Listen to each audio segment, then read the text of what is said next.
After playing a near final build of it for 4 hours across 2 different sections of gameplay, I can say it's still one of my most anticipated games yet to come out in a busy second half of 2024, and it feels very Star Wars in all the right ways. She's one of my fans. Don't you know that? Hello? Do you say anything else apart from sticking your tongue out very suggestively? No? You might want to get those eyebrows looked at, by the way. Or then again, just leave them alone. I'm such a naughty little boy, aren't I? But anyway, folks, Assassin's Creed Shadows being delayed? How can this possibly happen? But apparently, it's a strange but true rumor. And of course, Ubisoft are coming under fire once again because it seems now they're even being investigated by their own internal affairs team as to why all of a sudden now they didn't show up at Tokyo Game Show this year. In fact, the last few days they pulled out. They issued an apology, a fake apology to Japan about mocking their history, and it wasn't even an apology. It was like, oh, we did all these things and we're sorry that we stole certain designs from your war faction out there without asking for their permission. All this nonsense. And I've got to reiterate this, folks. Japan, greatest place I've ever been to. It's just the best country ever. I love the people in Japan. They're just such dolls. They're darlings. They're sweethearts. They really are. And if you watched my vlog when I went there in 2018, you'll know what a fun time I had. Yes, hallelujah. It's the video show. And now, the man the BBC calls Jason King on Kung Fu Hot Dog.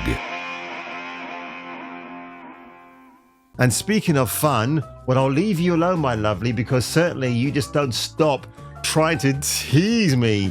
But look at this article here. So a rumor is going around from a Brazilian YouTuber, not Cabrutus, someone entirely different, that Assassin's Creed Shadows was delayed because it was buggy. Now, I actually believe some of this because if you look at the gameplay of Star Wars Outlaws, you had people like Ryan McCaffrey from IGN singing the game's praises, when what was so laughable about that, the AI was all over the place. Felt like they had meaningful stakes, and the stealth gameplay had a bit of weight to it because I knew that I'd be up against it if I messed up. Can change that in a hurry. So in a press release, the company announced AC Shadows will now be released on Valentine's Day in 2025. So where you could be a black samurai who never existed, slaying innocent villagers in the village. Not the only gays in the village, but just the village, not the village New York. While the game is feature complete, the learnings from the Star Wars Outlaws release led us to provide additional time for further polishing the title. No, Ubisoft are scrambling on all decks now. I think they wanted to make a really half-assed game, ship it out, charge ridiculous price tiers for it, and now they're just getting kicked in their proverbial nuts, and it serves them right. At this point in time, folks, nobody has any ounce of sympathy for Ubisoft whatsoever. It added, this will enable the biggest rear entry in the franchise to fully deliver on its ambition, notably by fulfilling the promise of our dual protagonist adventure, with Naoe and Yasuke bringing 2 very different styles of gameplay. Oh really, Ubisoft? Furthermore, it shared, we're departing from the traditional seasonal pass model. All players will be able to enjoy the game at the same time on February the 14th, and those who pre-order the game will be granted the first expansion for free.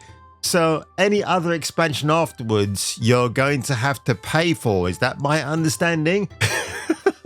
But in a further article, again from That Part Place, Ubisoft developers reportedly revealed company brushes off legitimate criticism as toxic gamer talk and DEI policies have led to brain drain. Insane in the membrane, right folks? Cypress Hill classic back from the day. That's what this is all about. Alleged Ubisoft developers. So yeah, again, I know what this relates to is to a video that Legendary Drops made a few days ago, which I've watched. I'll link it in this video for you to go over and view for yourself, about the legitimate criticism. And it's such a funny video as well from LD, because what he speaks about is rather interesting. So what they quoted from his channel here, how Ubisoft internalizes and discusses general criticism from players and the rest of the industry, whether that's its repetitive design, agenda-driven content, or predictable games. The developer responded, at a high level, they rarely talk about it. At a project level, they brush it off as toxic gamer talk. As Asmongold correctly pointed out in one of his videos, Ubisoft is filled with toxic positivity that prevents growth. That's so true, I agree. After being asked about Japanese gamers sharing their own criticism of AC Shadows, the developer who spoke to Legendary Drop stated, the criticism hasn't been talked about and Ubisoft only issued demands that we mustn't engage with discussion on that topic publicly. So then what you're going to do, you've got to do it clandestinely, right? You've got to approach YouTubers with big followers to let them know. This is not unheard of. Firewalk Studios and PlayStation engaged in a similar practice with Concord. Oh, Concord, I miss you already. Gosh, you gave us so many laughs in your short state of absolute decay. Ooh, makes me want to dance! So another thing that Legendary Drops covered in his video is that if you're an employee at Ubisoft and you send an email to a fellow co-worker, but you attach an emoji like a smiley, happy hello, the person that you've sent it to will become offended. They have become offended and they've reported it as an HR violation. So you then get summoned from your seat, you walk to the HR office and they ask you, why did you send this email with such an offensive emoji? Now this is alleged, folks, but I can believe it because it happened to me in my last government job from 2023, where I called out a person in an email as a weirdo because they were being rather abusive to me on Skype Messenger because I accidentally mispronounced their name and it was a back and forth. It was ridiculous. And the reason why I call him a weirdo, because his avatar photo had him with a COVID mask on and looking very aggressive. And then my then manager, oh my God, called me up, gave me a real drumming of an earful for 45 minutes. And she said to me in the end, of course it will be a female, right? She said to me in the end, are you going to apologize, Jason? I said, look, verbally to you, yes, I'll give you an apology, but deep down, I'm not bending the knee for anybody. That guy's a weirdo. And apparently this is the whole thing. They were offended by the term I used, weirdo. Are you kidding me? But here's what I think. I mean, yes, Ubisoft are in a lot of trouble. They really are. And here's the thing, right? Now, Square Enix obviously were working on a brand new Deus Ex game. They were working on it for 2 years.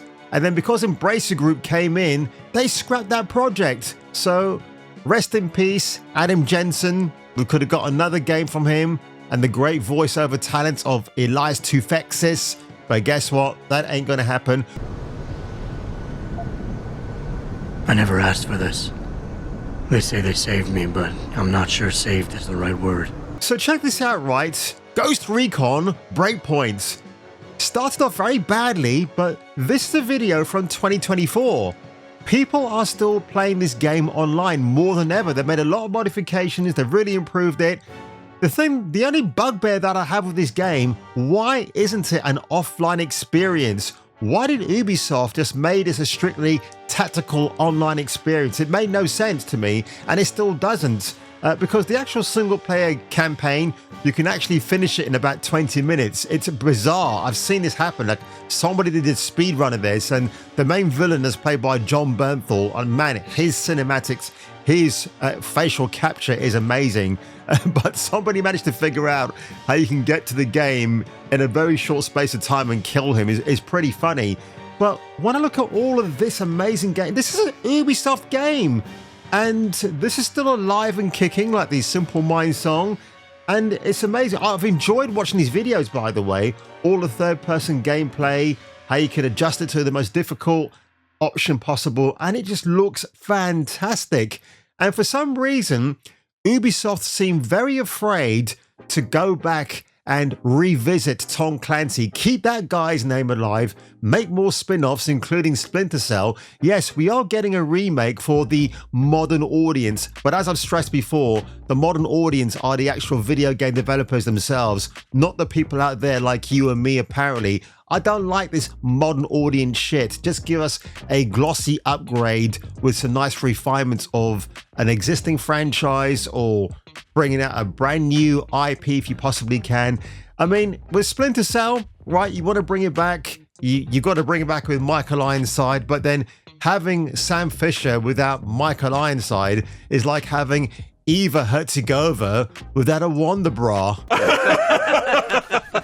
So what a shame. Ubisoft, it seems, are just prepared not to learn. They still sniff their own farts in our organization. They still believe they're giving us a great gaming experience. The one time they had to prove that they could actually bring out a brand new Assassin's Creed game set in feudal Japan, and guess what? They managed to F that up too, which is incredible.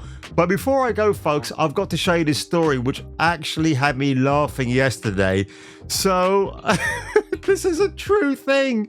DUSTBORN is at the Tokyo Game Show 2024. This is on Reddit. This is so funny. I cannot believe I'm actually seeing this. So the guy standing here, and somebody pointed it out, is Thor Ragnarok himself, the creator from Red Thread Games. He's at his own stall at the Tokyo Game Show. A free holiday, by the way, for this guy. All this game was paid for by the Norwegian taxpayers. Look at that. And when you scroll on down further, let me cut you off there, breakpoints. Have a look at this. Nobody has gone to this booth to play this dull, boring, unexciting game. I'll link my video of my gameplay of this. I didn't do a live stream of this. I couldn't be bothered to, actually. It's unexciting. The design is unexciting. It's an Antifa simulator, as Smash JT said. Who wants to play as PAX? Nobody does. It looks like a stupid, dumb simulator that you'll give to a 6-year-old and say, play with this son or daughter for the next 4 hours. No, I don't care. And it's so bizarre. Who would in their right mind will think this game is appealing? It's not. So Thor, Ragnarvist, whatever your dumbass name is, nobody cares. This is a shit game. ESG, DEI nonsense. No, and look at that. In the background, they're actually, look at that. There are more games here. I'd be interested in seeing this game in the left-hand corner, actually. I mean, look at the visual design compared to this dog shit design right here. From Norway. Nobody cares. But anyway, folks, you know who does care? I do. I care about you, my lovely audience. You're stuck with me through thick and thin. And when I say thick, I mean THICC. But on that one, ladies and gentlemen, if you enjoyed this video today, leave a like below, smash that subscribe button, and I think I'm going to make this my first video, because the second video, which was my first video, I'm going to release after this, because I'm so proud of that one and I'm so excited to share it with you. So on that one, if you were me and if I were you, you should definitely return for the next video.